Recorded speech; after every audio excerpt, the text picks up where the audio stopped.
Hey, we are back for another review of Ruthless. I know it's been a very long time. If I'm not mistaken, it's been about 7 months since episode 10, season 4 episode 10 came out.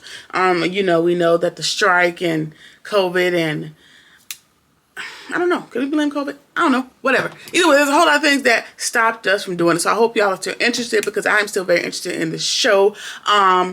On the 1st of February, I know I'm a few days late. They dropped 3 episodes, so I have about 3 different reviews. I don't want to put all of that into one video, so I'm going to do 3 separate videos. Hope that's okay with y'all. So let's jump right into it. I'm going to try to catch up a lot of stuff.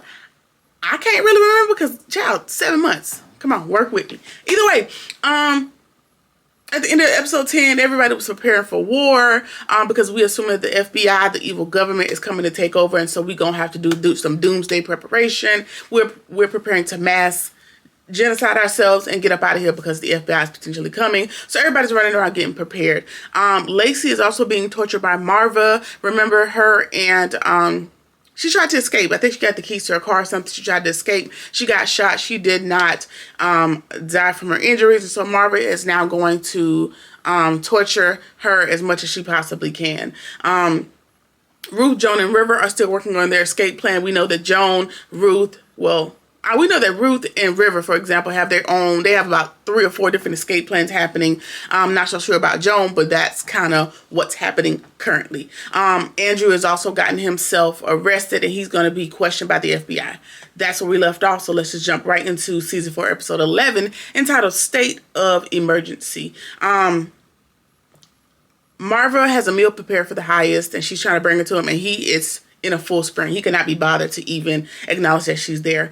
She asked Dagon, like, hey, what's happening? And he has, at the same time, the heist has gone inside and he's rang the alarm. The broadcast system is going to tell everybody, their action items. We're preparing. We need to get ready. And Marva has all the girls run to the kitchen, and they're going to prepare the secret potion, that Kool-Aid that everybody's going to have to drink after their battle if they don't expire in the battle with the cops. The men are outside. They're getting prepared. They're getting weapons. Everybody's getting suited and booted. And all I could think about in this moment was, if anybody is trying to escape, this is going to be the time. There is mass chaos. There's a whole lot that's happening. If you want to go ahead and head out, this is the time. Nobody's really paying attention to you. We don't have time to detain you. If you're careful, everybody's also armed, so, that could be a little bit tricky. But if anybody wants to escape, it would be a good time. However, by the end of episode 3, again, they dropped 3 episodes, so I've got a little bit of foreknowledge, and I'm trying to stay in this episode. So forgive me if I give any inclinations to what's going to happen in 2 or 3. Anyway, it'll be a good time. Though I doubt anybody should take advantage of it, but if it were me, I'm going to go ahead and head out. But whatever, we're going to go through it. Joan tells them that it's the blue siren, which means that everybody should be taking up arms, including men, women, children, everybody, to fight off the government. And we also learn in this moment that Joan has no idea how to operate a weapon. Mind you, she is sweeping. If it's because she's pointed the gun at Ruth, just no situation awareness. Like, you should be putting that gun down range. Your hand shouldn't be on the trigger. She don't know anything about it, but she has an arm, and she's ready to fight for the Raku, which she's not. But you got to play the part because we don't know what's happening right now. All right, Darkon is trying to convince the highest to go back inside. You go back in there and chill. You let me handle the government. But the highest is, he's off his rocker. He hasn't had his happy pills yet. So the highest wants to face them head on, and he sends River to get his gun, his big gun. And so it's a machine gun, actually. Like, it's one of the ones that would be on top of a Humvee, endless bullets. That's what he wants in case they come in. He's prepared to take everybody out, that whoever's going to come through that gate next. River sees some money peeking out from under his mattress, and he lifts up a trap door to find tons of money. So however many millions that he took out of the bank earlier in the season with Joan, he has it all under his mattress, proverbially under his mattress. It's under a trap door within the bed, under the mattress, but still it's under the damn mattress. Joan and River are hoping that Daikon can handle this because they need more time to get that money. Ruth needs more time to get her child. Like, it's just throwing a monkey wrench in their plan. So meanwhile, this is absolute chaos that's happening most of this episode. The FBI pulls up to the front gate, lights flashing, no sirens, but lights flashing, which, whatever. Agents Walton and Hennison, they're there to speak with Daikon. Daikon tells them that, they're there to speak to the heist. Daikon tells them, like, he's resting, you can talk to me. And so they're looking for Aaron and Laura. It turns out his dad is a senator. And he sent the FBI. He called in a favor and sent the FBI to come looking for his son. Which, if I had the means, I would as well. Go get my people. Go find my boy. This is the last place he called me from. Go get him. And Daikon said, "Hey, what makes you think he's here?" And they were like, "Listen, there's only one cell tower within the vicinity of this area, and his last phone call pinged at the tower that is near here. Now, y'all gonna have to help me and figure out, is that the call when he was talking? Remember his dad called when he was talking to the highest? That's the call, or did he make a call afterwards that also pinged? Because I know that he was kneeling, with the highest, and the highest made him talk to his dad on speakerphone or whoever that was to call his phone that one time. Is that the call we're talking about, or was there one after that? I just want to be clear, so let me know. Anyway, pinged off that one tower that's in the area. Daikon tells them that, hey, y'all need to come back with the warrant because ain't nobody here. I don't know what y'all talking about. Agent Hennison tells him that, hey, the kid is very, very, very special. And he's the only son of the third most important person at the White House. I think he said White House. Correct me if I'm wrong. And somebody on the earpieces, they're doing like surveillance as they're standing there, and they're telling him, hey, there's snipers on the roof. There's people prepared right inside that gate. We're outnumbered and we're not going to get anywhere. So don't push too hard. As a matter of fact, let's just get up out of here. And so they are going to do that, which I don't think they were there to go to war. I think they were probably there just to put everybody on notice, like, hey, we're looking for this kid. We know he may or may not be here, so we're going to be back. Which I don't know why you would do that. Come with the damn warrant if that's what you're really trying to do. Duh. Like, I don't see the point in warning you that, hey, I'm coming back to come inside. Hey, I'll be back one day to come inside. They know you're coming. They're prepared. You're just giving them more ammunition to be prepared for when you do get back. There's no sneak aspect that's happening here, but it's the federal government, child. They do enough sneaking. Whatever. River convinces Heist to let him go up front and check on Daikon because he was like, hey, it's taking a little long time. Maybe I can go up there, use some of my charm to figure out what's happening. And so, River pulls up to the front gate, paying Daikon dust. And he's up there talking like he's public affairs for the Heist. He's like, how can I help you guys? Why are you here? What do you need? What's going on? And River gives him the same story as Daikon, let him know that Aaron and Laura are not here. And whatever. And so, that's the final confirmation that, all right, we're leaving. But here's our card. Here's a picture, in case y'all see anything, which, they know what's going on, but we got to play the game. All right. They go back to the highest, Daikon and River, and they have to brief him and tell him like, hey, they were looking for Aaron, and now he needs to talk to Aaron because everybody some people know how important he is. Joan, for example, she confirms that in one of these episodes. And some people have no idea who he is. They just think him and Laura are prospects. They don't realize that his dad is very important, very influential. But with the FBI showing up, of course, now they know, they've confirmed, like he's very, very important, and they need to figure out what to do with him. Meanwhile, everybody can stand down, just bring Aaron to me and let me talk to him. However, the guardsmen need to stay on high alert overnight because you never know, with the sneaky evil government, what's going to happen. So you need to be on your P's and Q's. Manny, I forgot the other guy's name. So Manny and two of his little cohorts are sitting there talking about who ended up with the blue card. So blue cards were handed to some of the men by Marva. Marva has this sinister plan to use the unenlightened to breed Lacey as her tribute back to the Raku. And it's going to get really, really, really, really sinister in episode 3, and I'm going to save the details for that. But Yeah, so that's, so if you have a blue card, you need to show up at this time in this place, but you don't know, currently whoever has a blue card don't know why they got a blue card, and we're trying to figure out what's going on. So they're talking about that. Manny got one of the other dudes got one, and the third guy did not get a blue card, and they don't know what it is. Now, Manny, we know that you're not going to be able to participate because your little Oscar Mayer winner has already been dissected by Zane, so I don't know how you're going to pull that off. But yeah, you can't participate. Anyway, what he tells the other two dudes, like, hey, I was on top of a trailer and I saw Elder Mother put some white powder in the punch that they prepared for us while everybody was freaking out earlier.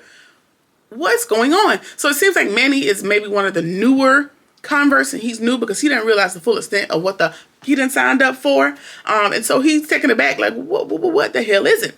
And so one of the guys tells him, like, hey, it's cyanide. And that's what we are going to drink, if we live past the shootout with the government. That's our escape, to the Raku. And the other two guys and Manny know that this cold crap is nuts, and that they need to execute their escape plan because they have no plans of drinking said Kool-Aid because they know it's bull crap. And so Manny's like, listen, I want back in. I'm sorry, maybe I bought into this a little bit, but I want back in on the plan, and they're still not really sure about him, so we're going to hold off, on putting it back in on the plan just yet. We just not sure. Moving along, Ruth knows that it's time for her and Joan, for them to make River to make their move really soon because time is ticking. Like, the block is hot, the FBI is coming. It's just a lot going on, and it's time to go. River tells them about the FBI looking for Aaron and Lauren, and that they're going to be back soon, probably tomorrow with a warrant. He also tells them, where he saw the money at, and he tells them, like, listen, one of the guards is my little secret lover, and he is willing to let me out tonight.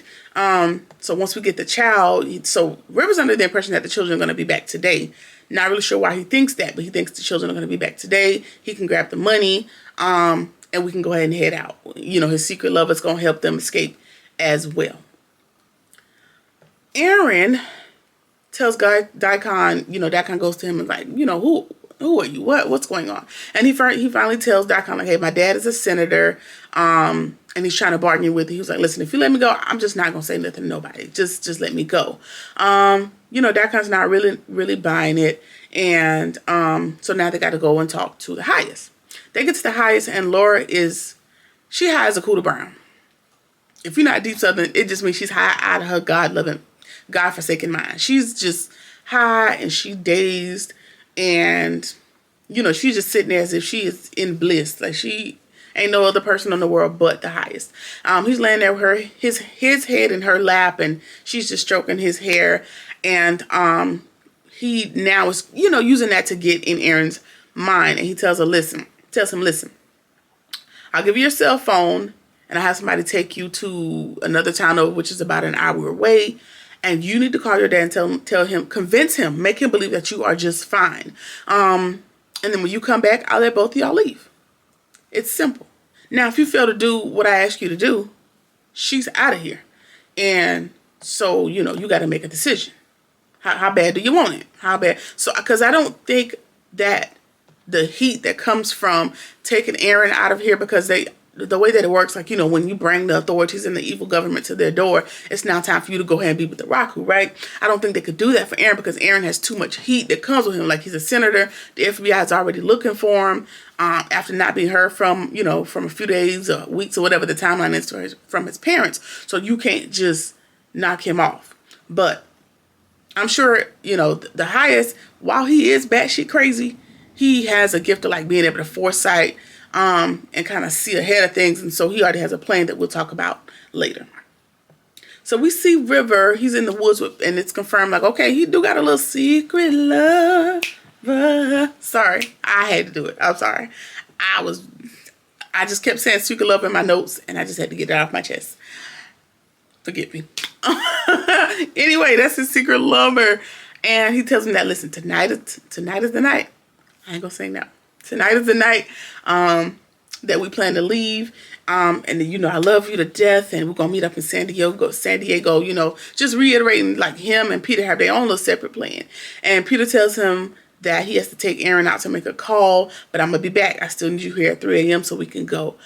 You know, and when Peter walks away, River's like, ew, get out, like wipes the kiss off, which, you know, which means like he don't give a damn about Peter in the least bit. He just needs to set him up, you know, to not set him up, but set that person in motion to further the plan that he has. So, of course, we could have guessed that. Daikon tells the highest that Elder Mother gave him a blue card. And so then the highest has to tell Daikon about Marva's plan for Lacey to bear children for the sole purpose of working as slaves for the Raku, for lack of a better term. And that it has to be from those who are unenlightened. It can't be from the guys that the highest has enlightened, because that bastard child would have the highest's DNA. Now, if you're not familiar with what enlightened means, it means that the Raku has given the highest this vision of who he wants him to penetrate, right?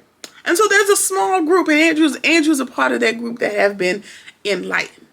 Now, I'm gonna go to y'all for help, because Daikon got a blue card.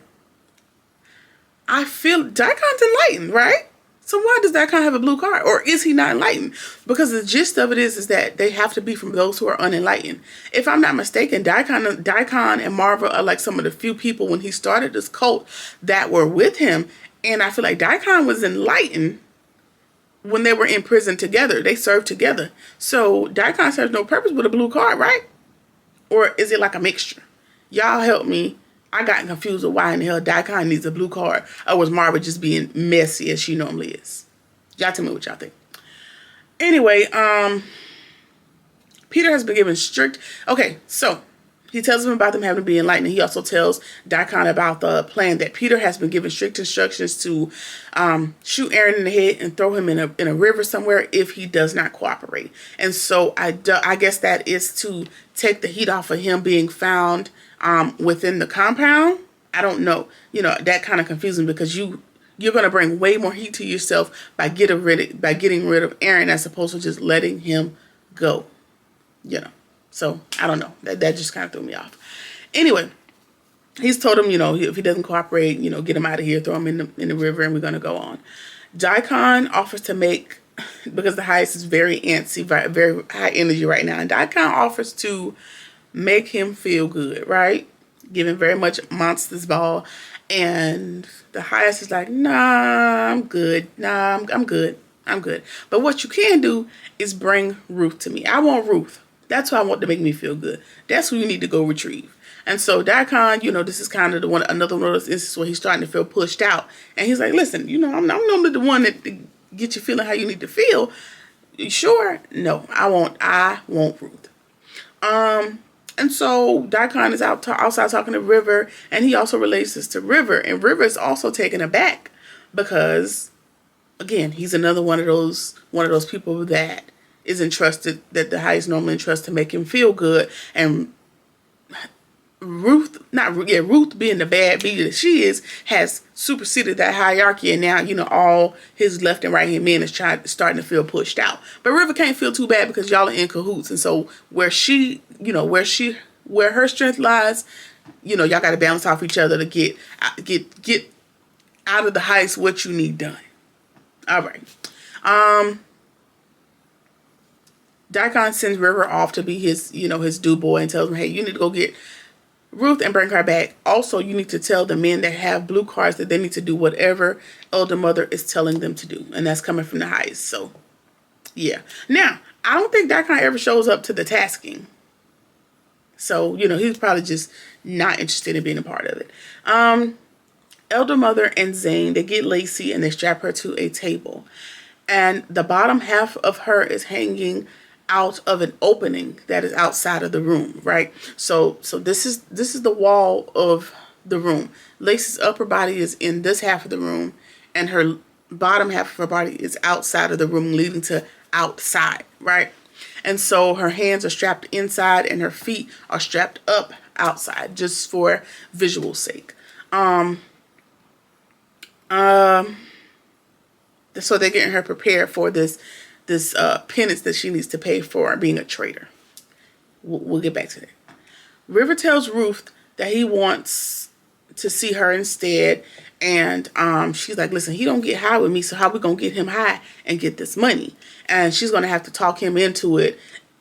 River is not buying it. She's gonna, you know, get him high and get this done, because we all know her daughter's not back yet. She not doing nothing. She not busting no moves until her daughter get back. So good luck getting her to get him high so we can get this money so y'all can leave by 3 a.m. when her daughter's not back.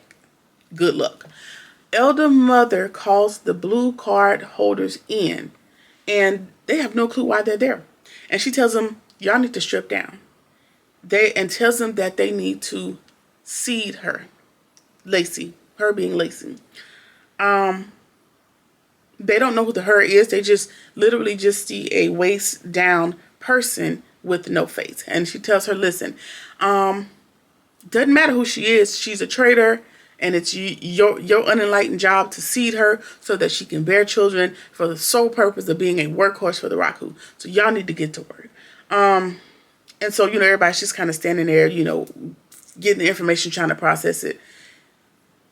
Trying to process what's going on. Ruth goes to the heist, and he calls her because he also wants to upgrade her taskings and have her be the one to shoot him up with the happy juice, right? And she convinces him that he doesn't even need it. That she's the only drug that he needs tonight, okay? And of course, we can make an assumption that it's because the children are not back. And so I don't give a damn what you talk about, River and Joan. My daughter's not back. I'm not doing my part of the plan until my daughter's back. So, you know, we just gonna have to stay here another day. Andrew is at the precinct, and he asked the FBI, you know, why he's in cuffs. And they ask him, hey, why haven't you checked in since we asking questions? And he claims that, you know, his phone doesn't get service up there. Mind you, it does get service because there's only one tower, and they already know this information. And they tell him that Max seems to think that you've been converted. And he's telling them, listen, I need to get back before people start dying. And they want to know, like, where his head was at when he attacked the deputy earlier. And he claims, like, listen, I've been making a drug run for his prescriptions. He needs those prescriptions. He's insane without them, which is true. Okay, cool. And he seems to have his story together. You know, he's a very seasoned agent, and he knows that. And that they move on and ask him, like, hey, all right, cool. If we go to the pharmacist, we might see you on camera, but what about the burning bodies? And they ask him, and he's, you know, playing the dumb role very well. And they said, hey, you covered all your tracks. So, you know, very good on that. However, you missed one. And the one track that you did miss is the fact that Brian had cameras installed all over his house because they knew that his wife was cheating with people. You know, he had already put that system up. And his partner had the password. And we saw you. And so we're going to cut to the video that they show him of him dragging Brian and his wife's bodies into the house, and him exiting the home. So there's a camera in the garage, and him exiting the home, and there are flames soon after coming out of that garage door, leading to the fact that, you know, you took those people in there, they were already dead, and you set this house on fire to cover your tracks. You did very good as far as avoiding the cameras and all this other stuff, but this camera shows that you had something to do with these people. And so he is caught red-handed at this point, and that is where the episode ends. So again, that's season 4, episode 11. We're back in this Ruthless thing. I just know for sure they're not going to drop 3 episodes at a time, but we're trying to play catch up. But like I said, 7 months behind, so we're trying to catch up. We're dropping 3 episodes in a day. Hopefully they're not going to do that this week, because baby, I'm tired. I got 3 shows running at the same time, and I'm not used to them running 3 times back to back, like 3 shows at the same time. I got Ruthless, we got All the Queens Men, and we got Sisters. But of course, we got a lot of things that held us up, you know, with the strike and all that good stuff. But let me know what y'all think about the episode. This is episode 11. Like I said, 12 and 13 are going to be right behind this, so we're just going to jump right back into it. Y'all like, comment, share, subscribe, or whatever it is that you feel like doing, and I'll see you in the next one. Peace.